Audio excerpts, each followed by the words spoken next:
खुलुमबाय दिनै फुंबिलिनि खौरांफोरा जाबाय गिबि खौराङाव गोबां समफोरावनो खास्रि बिस्रि बुथारनाय जाथायफोरखौ गुबुन रायजोनिफ्रायसो खोनानो मोनोमोन आरो गुबुन गुबुन हारिफोरनि गेजेरावसो जानाय जाथायफोरखौ खोनानो मोनबाय थायोमोन।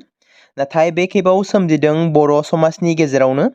थांनाय माखासे सप्ता सिगाङाव गावनि बिमाखौनो खास्रि बिस्रि बुथारनानै गावनि न'नि सिथ्ला गेजेरावनो सावनाय जाथाय जालांदोंमोन। आरो बेनि उनावनो फिन आरोबाव बर' समाजाव सोमजिदों मोनसे मुगैथाव आरो गिख्रंथाव बुथारनाय जाथाय। बेबो जोंनि बिटिआर ओनसोलावनो सोमजिदों। बे खेबाव इनायै गावनि असे फिसाज्लायानो गावनि बिफाखौ रुवाजों दाननानै बुथारदों। बे मुगैथाव जाथाया सोमजिदों क'क्राझार जिल्लानि देबोरगावनि फाख्रिगुरि गामियाव थांनाय सानखालि। जाथायनि बागै मिथिनो मोन्दों फिसाज्ला 25 बोसोर बैसोनि सासे ड्राग्स एडिक्टेडआ गावनि असे बिफाखौनो रुवाजों गोदोनायाव दाननानै बुथारो। जाय जाथायखौ लानानै गामि ओनसोल आरो गासै बिटिआर ओनसोलावनो मोनसे सोमोनांनाय थासारि आरो गिखांनाय थासारि लाबोदों। जेराव सोंलु सोमजिदों मा गोसोजों बेबादि गावनि आंगो बिफाखौनो बुथारनो हाखो। बे जाथाया मैया बेलासि 2:30 समाव जादोंमोन। जाथायनि बागै न'खरनि सोद्रोमाफोरा फोरमायथिनाय बायदिब्ला न'खराव रावबो गैयि समाव बिसिनायाव उन्दुबाय थानाय समावनो रुवाजों गोदोनायाव दानो। जाय फिसाज्ला 26 बोसोर बैसोनि सिबिसुला नार्जारि मुंनि सुबुङा जेराव गावनि बिफा 56 बोसोर बैसोनि बिफा अनिल नार्जारिखौ इनायै गोबौ रुवाजों गोदोनायाव दाननानै जिउ फोजोबनाय जाथाया सोराङाव फैदों। जाथायनि बागै गामिनि सुबुंफ्रा फोरमायथिबावनाय बायदिब्ला दायनिगिरि सिबिसुला नार्जारिया उन्दै समनिफ्रायनो ड्राग्सनि जानायनि एबा ड्राग्स लानायनि हुदा दंमोन। जायनि जाहोनावनो गावनि जोनोमगिरि बिफाखौनो खास्रि बिस्रि बुथारनाय जाथाय जालाङो। बे जाथाया ओनसोल नाङै सोमोनांहोदों। लोगोसे बे जाथायखौ लानानै ओनसोलनि थागिबिफ्रा दुखु मोननाय फोरमायदों। बेराफारसेथिं जाथाय जानायखौ खौरां मोननानै पुलिस बिफाना जाथायथिलियाव फैनानै दायनिगिरिखौ हमनानै लाङो आरो दासिम नायबिजिरनायखौ खालामगासिनो दं होनना फोरमायदों। दुलाराय बर' फरायसा आफादा मैया आसाम नाङैनो आसामनि गुबुन गुबुन जिल्ला डिस्ट्रिक्ट आरो साब डिभिजनफोराव गेरेमसा बर' हारि दानाय थांखिजों लामा हान्जा सुरनाय हाबाफारि लादों। बुहुमनि बर'फोर खौसे जा थां आरो थांनानै था मोन्थोरखौ लानानै आसाम नाङै हान्जा सुरनाय हाबाफारियाव एबसुनि रोजा रोजा मावथिफोरजों लोगोसे एबसुनि बारग' दैदेनगिरिफोर, मेलेमजिबि, समाज सिबियारि, फोरोंगिरि, धोरोम दैदेनगिरि, रायजो राजाफोर आरो फरायसाफोरनि बाहागो लानायजों हाबाफारिया मोजाङैनो जोबलाङो। बेबायदिनो दुलाराय बर' फरायसा आफादनि बानजायनायाव बाक्सा जिल्लाजों लोगोसे रायजो नाङैनो मोनसे रड मार्च हाबाफारि जालाङो। बे सांग्रांथि हाबाफारियावनो दुलाराय बर' फरायसा आफादनि गोबां सुबुंफोरजों लोगोसे गोबां गिदिर माहारियारि आफादफोरनि गुबुन गुबुन दैदेनगिरिफोरा बाहागो लादोंमोन। मिरु दुलाराय बर' फरायसा आफादनि लेङाइ आफादगिरि खोरोमदाव औवारिया बिटिसिआव थानाय गासैबो हारि माहारिनि गेजेराव गोरोबलायनाय बिदा फंबाय सानलायनायखौ लाखिनो थाखाय बड'फा उपेन्द्रनाथ ब्रह्मनि आदर्शनिफ्राय बयखौबो थुलुंगा होनो खावलायो। बे फोसावनायाव जेराव माखासे 100निबो गोबांथार सोद्रोमाफ्रा बाहागो लादोंमोन। बिटिआर नाङैनो बे सांग्रांथि मेला जादोंमोन आरो आसाम नाङैनो गोबांथार जिल्ला जेरै बिश्वनाथ, सनितपुर, लखिमपुर आरो गोबांथार जायगायावबो बे रड मार्च हाबाफारिया जालाङो। बेराफारसेथिं क'क्राझारनि पर्बतजरायावबो एबसुनि 500निबो बांसिन सोद्रोमाफ्रा मंगलहाटनिफ्राय राजुहु गेलेग्रा फोथारनिफ्राय हावरि जरासिम मोनसे मख'जाथाव हान्जा सुरनाय हाबाफारि लादों। समबारनि एबा मैयानि हान्जा सुरनायखौ मिरु जिल्ला आरो एबसुनि ओनसोलारि आफादफोरनि दैदेनगिरि आरो मावथिफोरजों लोगोसे हारिसा आफाद, बर' समाज, बर' थुनलाइ आफादनि थान्दैफोर थानायनि थाखाय बे हाबाफारिया मोजाङै जालाङो। रायजोआव बिजेपि सोरखारनि हेंथायै दासान्दि सोलिगासिनो गोबां जायगा गोबां जिल्लायाव धरना हाबाफारि। बेराफारसे हादोरसा नाङैनो माखासे जिल्लाफोराव आयेन बेरेखायै हा दखल खालामनानै थानाय सुबुंफोरनि न'खौ फोजोबस्रांदों। जेरै धुबरी, गवालपारा, नगाव बायदि जिल्लायाव एभिक्सन खालामनायनि हेंथायै मुस्लिम फरायसा आफाद आमसुआ गोख्रों हेंथा दिन्थिफुंनायखौ थांनाय माखासे सान सिगांनिफ्राय रायजोनि माखासे जिल्लाफोराव सोरखारनि बेरेखा हेंथा दिन्थिफुंनायखौ दिन्थिदों।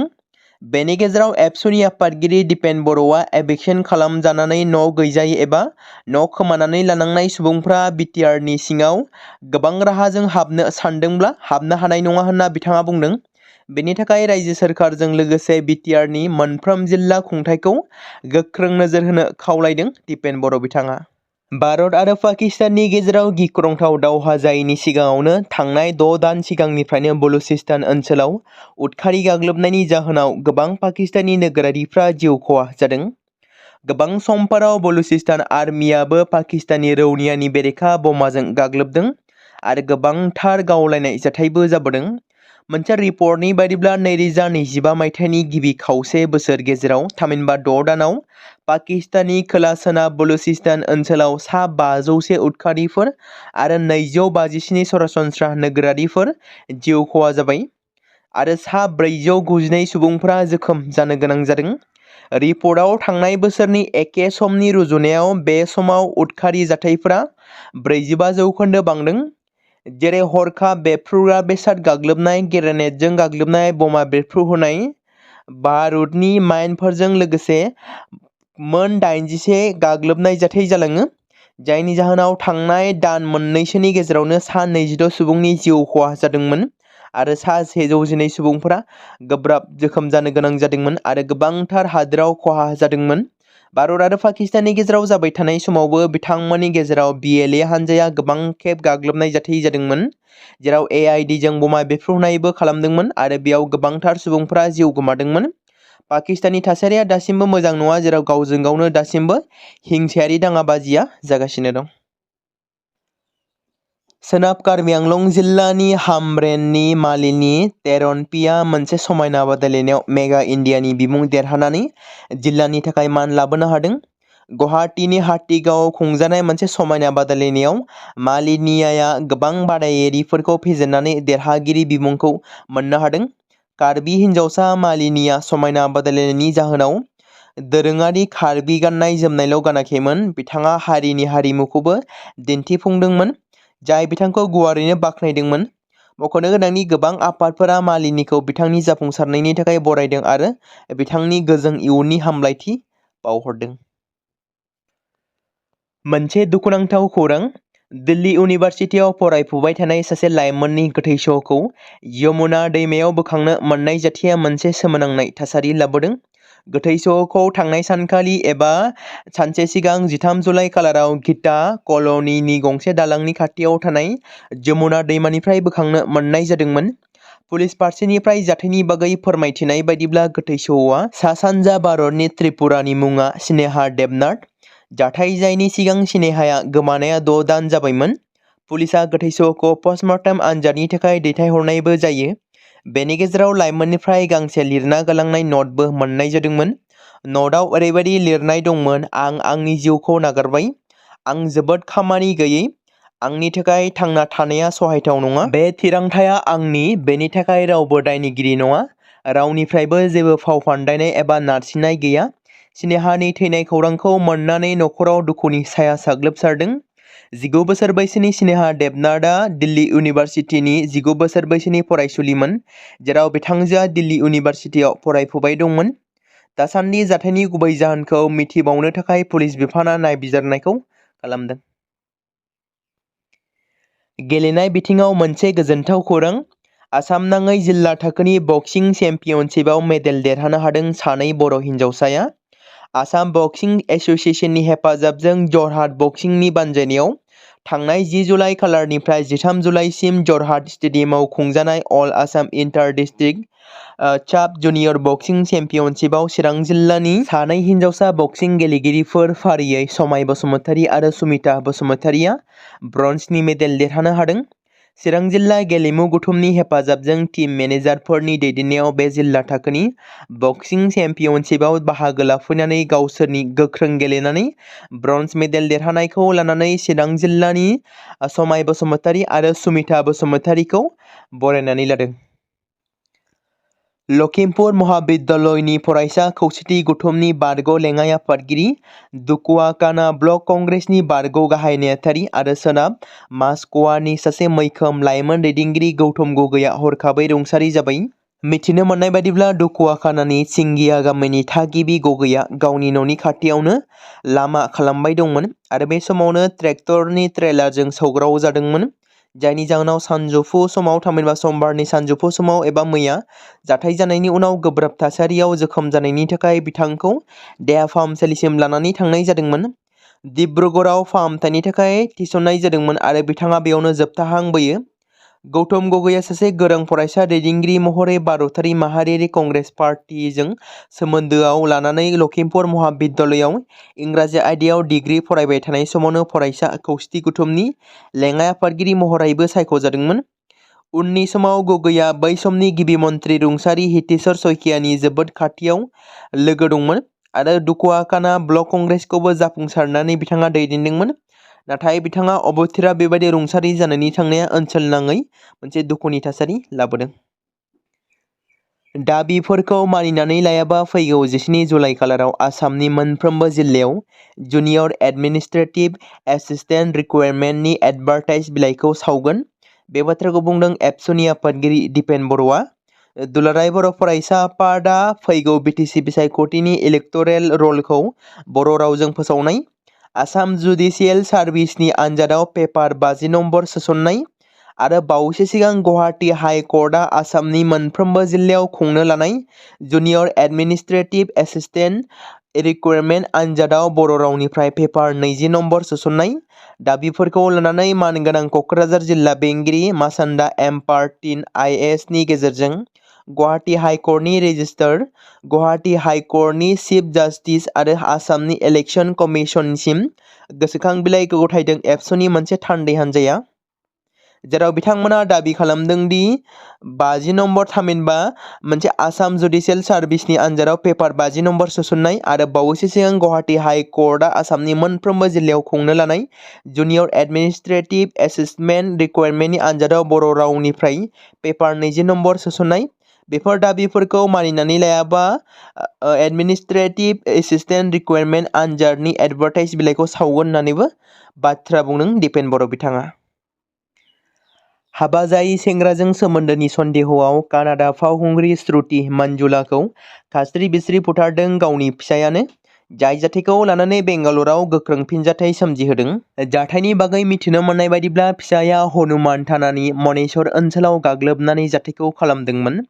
थांनाय 20 बोसोर सिगांनो श्रुतिया अमरिश सेंग्राजों जुलि जादोंमोन, जेराव बिथांमोना जयैनो हनुमान नोगोरनि गंसे भारा न'आव गोबाव बोसोर सिगांनिफ्राय थाबोदोंमोन, जेराव जाथाया जादोंमोन जेब्ला फिसाया बिसिखौ गुबुन सुबुंफोरजों सोमोन्दोखौ सन्देह खालामदोंमोन आरो थांनाय दान मोनथामसो सिगांनिफ्रायनो सानैबो आलादा आलादा जायगायाव थादोंमोन।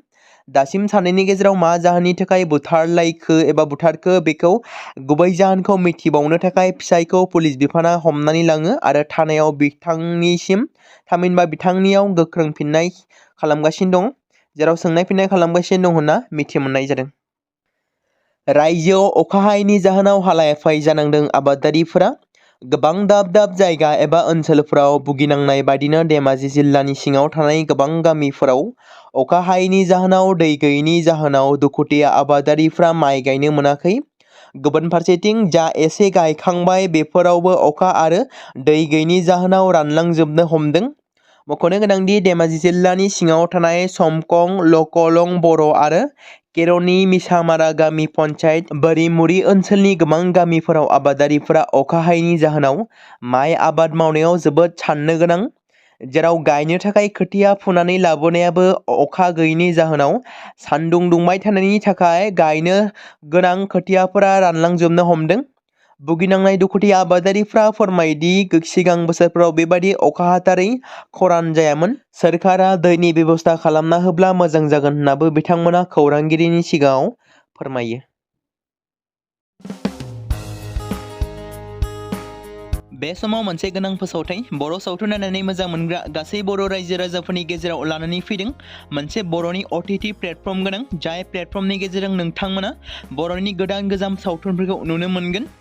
थांनाय माखासे बोसोर सिगां बर'नि गेजेराव लानानै फैनाय निउबो एप बायदिनो फिन आरोबाव लानानै फैदों बर' रायजो राजाफोरनि थाखाय।